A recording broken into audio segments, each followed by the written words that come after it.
ChessRabbitt, and we're going to be looking at some games from Anatoly Karpov.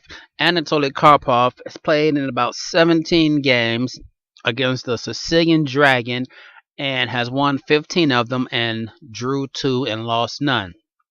I found this little stat out when I was reading his book, Anatoly Karpov's Best Game,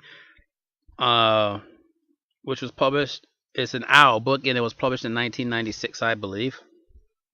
And when he first said that stat, that he hasn't lost against the Dragon Sicilian, I had to look it up, and sure enough, I found all of these games in which the Dragon Sicilian was played by Anatoly Karpov. And here's what he says in his book, Anatoly Karpov's Best Games. In my long chess career, the Dragon variation has been used against me about 20 times. And I think only once my opponent managed to gain a draw. But although many years has passed to this day, this encounter with Korchnoi, well, anyway, he says that only once his opponent has managed to draw. Well, I found 2 draws and 15 wins out of the 17 games he's played against the Dragon variation of the Sicilian. So that's pretty good. Now, of course, later on in his career, he hasn't encountered the Dragon Sicilian because he was mainly he turned into from an E4 to a D4 player. But early in his career, he played E4.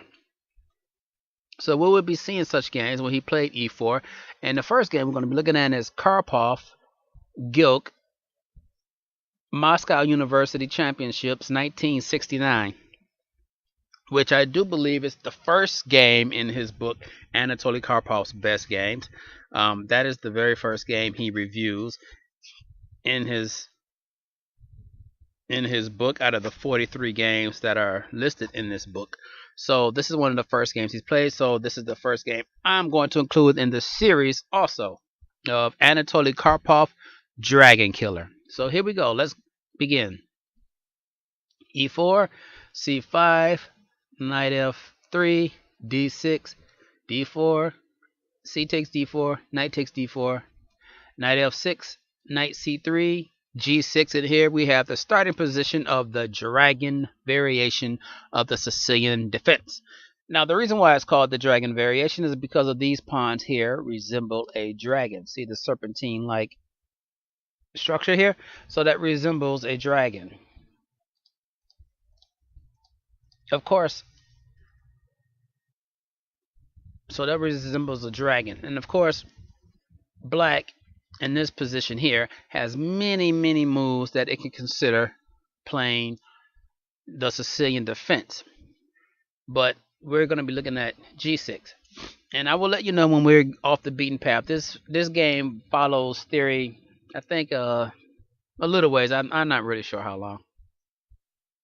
Anyway, Karpov plays bishop E3 and bishop G7. Black here intends to feed Keller's bishop, castle short, and have this bishop influence this long diagonal and influence the center from the side. That's the Hopper modern way of playing these openings. So you don't attack the center directly with moves like E5 or D5, but you attack it from the flanks and using the knights as backups. F3 secures the G4 spot here and also the E4 spot. So now this knight can be free to move in other places and help attack black's king once he castles kingside. Knight C3, finishing development. Bishop C4, finishing development, and now Karpov can castle short. Black castles. Queen D2. Now Karpov can castle long, which is very instrumental in the attack. Opposite side castling, followed by H4, H5, with this queen and bishop battery on this diagonal.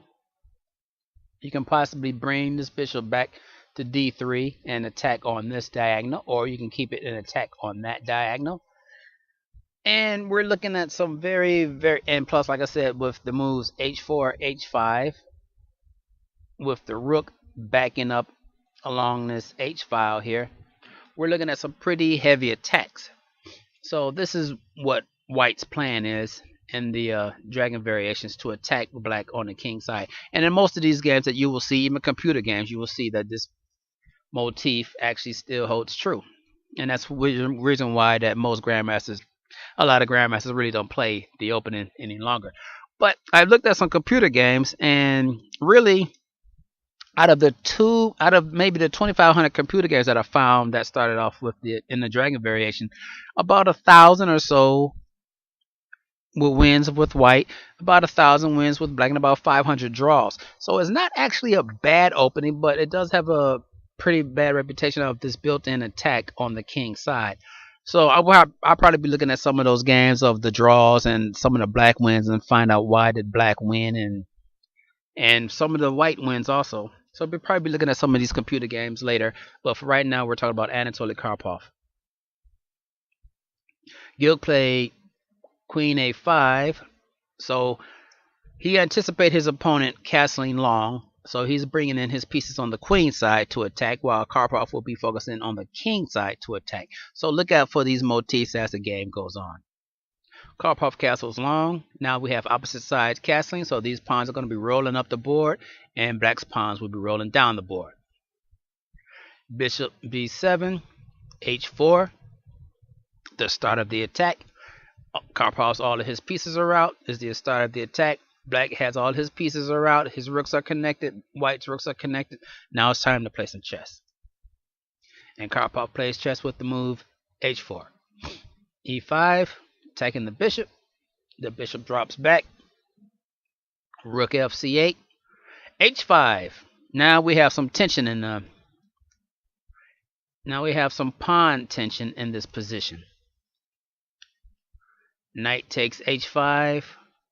Bishop H6. Other moves have been tried here is Knight D5, which looks like a pretty good alternative. And now the two queens are opposing each other. Queen takes D2, Rook takes D2, King F8. G4, pushing this knight away.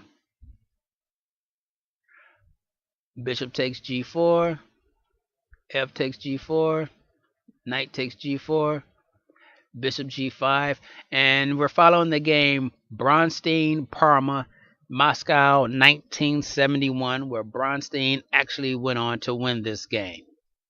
So if you have a chance to look this game up, look it up. It's a pretty nice game, which started with the move D5. But in our position, Karpov plays Bishop H6 to get rid of this bishop that's influencing this long diagonal and taking away one of black's major attacking pieces. And Gilt goes for it. Bishop H6. Other alternatives in this position, instead of bishop takes H6, could have been Knight D3 check, King D1, Knight takes D2, Knight D5, Queen takes D2, Knight takes D7 check, King F8, Bishop G7 check, King takes G7, Rook takes D2, and this position is pretty much equal. Bishop takes H6, Queen takes H6, Rook takes C3. This right here is a rook sacrifice, which is common in this dragon variation. So you will see a lot of these rook sacrifices. You may not see them in every game, but you will see them in a lot of games.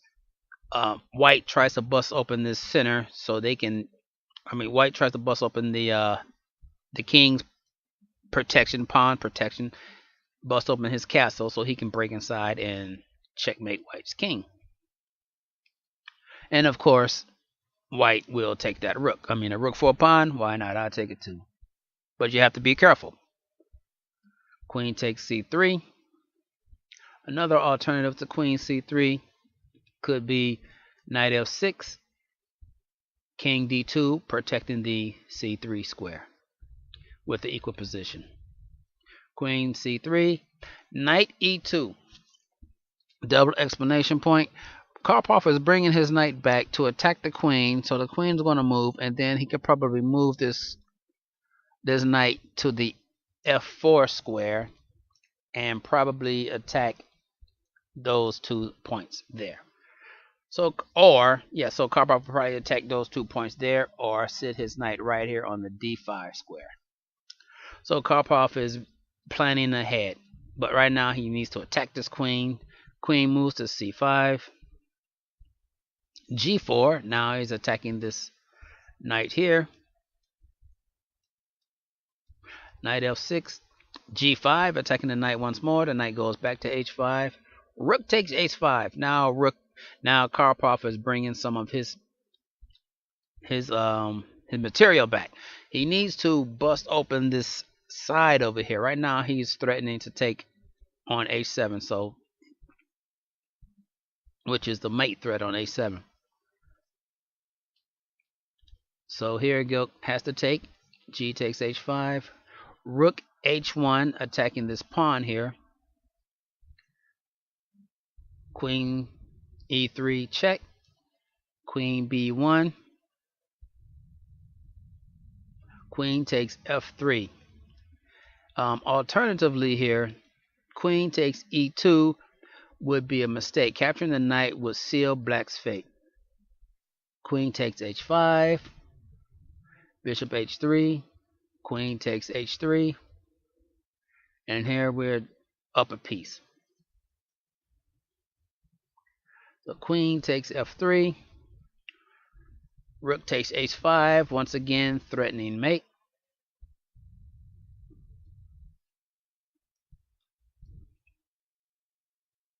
e6.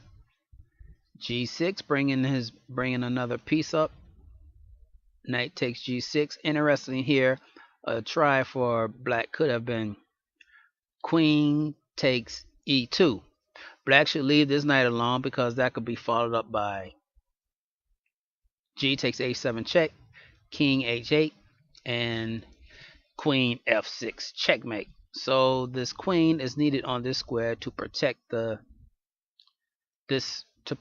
black's king from checkmate. So knight takes g6, queen takes a7 check. White gets strong play along the open h file. King e f8, rook f5, retaining his advantage, keeping them threatening mate on f7 here. And white gets a decisive attack on the king. So as you can see, Karpov is not letting up on the pressure at all. He's keeping up pressure. Queen takes b3 check. Black is forced to give material back to open up lines against white's king. A takes b3. E takes f5. Knight f4. Rook d8 question mark. The position was bad, but this was a mistake. A little better was knight takes f4. King h8. Queen h8 check. King e7. Queen takes a7. F takes e4. Queen takes b7 and f5. And here white is down a piece, but he could probably hold this, but there's a decisive advantage for white already in this game. Rook b8, queen a6 check, king e8, knight takes g6, and now the mate threat is, of course, queen f8. So the f takes g6, queen takes g6 check, king e7, queen takes g5 check. If e takes f5, which is worse, then we can follow that up with rook f8, king a7, queen a7 check, king d8, queen h4 check, queen c7, and you're allowing the king to escape somewhat. But white still has the advantage. Queen takes queen g5 check, king e8, E takes F5. Now we're threatening mate on this square. I'll let you guys figure that out. Rook C8, giving his king a little luft. Here, instead of if the bishop takes bishop F5, that doesn't change anything. Queen takes F5, Rook D7, Queen H5, check. King D8, Queen A5, check. B6, Queen D5. Keeping an eye on his pawn, getting ready to come up here and check along those diagonals and chase the queen up and chase the king around. So we go back, Rook C8, Queen G8, check. King E7, Queen G7, check. And here black resigns due to King D8, F6, and you can't stop the check. You can't stop the checkmate or this pawn from queening later. So Gilk resigns. So that was Anatoly Karpov's first game, recorded game, against the Sicilian Dragon, where he completely annihilated his opponent, who later became his coach, Gilk, which was played in 1969. So ladies and gentlemen, there you have it. The Sicilian Dragon and Anatoly Karpov beating the Sicilian Dragon. Until next time, ladies and gentlemen, I'm ChessRabbitt. Thank you and have a nice day. Bye-bye.